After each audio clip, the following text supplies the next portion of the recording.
Assalamualaikum warahmatullahi wabarakatuh. Bertemu lagi dalam pelajaran Project IPAS, masih bersama Ibu Rani Mainar Kandiawati dengan materi komponen penyusun ekosistem bagian kedua. Selamat belajar. Pada video sebelumnya, kita sudah tahu bahwa ada dua komponen penyusun ekosistem. Yang pertama, ada komponen biotik yang merupakan semua makhluk hidup yang ada di bumi. Kemudian, ada komponen abiotik yang merupakan komponen tak hidup. Berdasarkan fungsinya dalam ekosistem, komponen biotik dibagi menjadi 3, yaitu produsen, konsumen, dan dekomposer atau pengurai.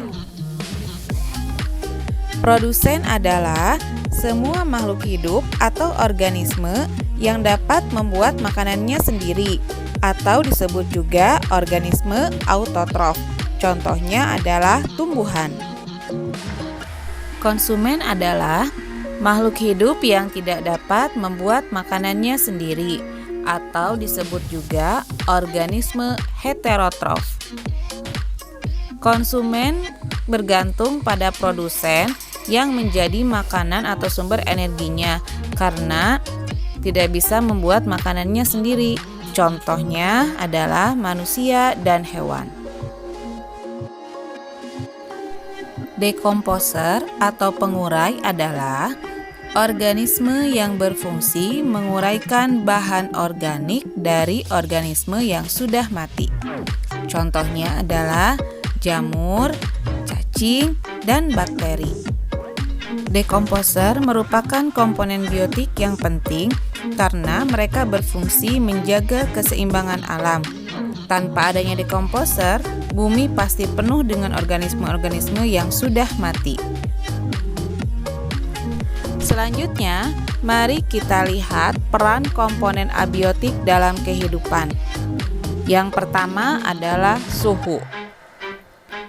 Makhluk hidup mempunyai suhu optimum untuk kelangsungan hidupnya. Suhu lingkungan penting karena ada jenis makhluk hidup tertentu yang hanya bisa hidup di kisaran suhu tertentu. Contohnya adalah beruang kutub yang hanya bisa hidup di daerah kutub dan singa yang hanya bisa hidup di daerah tropis. Selanjutnya adalah cahaya matahari. Cahaya matahari mempengaruhi ekosistem secara global disebabkan karena sinar matahari menentukan suhu. Cahaya matahari sangat dibutuhkan oleh makhluk hidup autotrof untuk proses fotosintesis. Fotosintesis menghasilkan komponen abiotik ketiga, yaitu oksigen yang dibutuhkan makhluk hidup lainnya untuk bernafas. Yang keempat adalah air. Air sangat berpengaruh terhadap ekosistem karena air dibutuhkan untuk kelangsungan hidup organisme. Beberapa fungsi air diantaranya adalah sebagai berikut.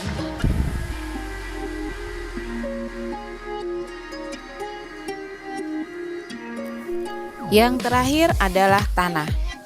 Tanah merupakan campuran dari serpihan batu, nutrisi, air, dan mineral-mineral lain.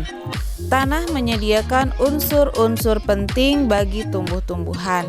Selain berfungsi untuk tumbuhan, tanah juga digunakan oleh manusia dan hewan untuk dijadikan sebagai tempat tinggal.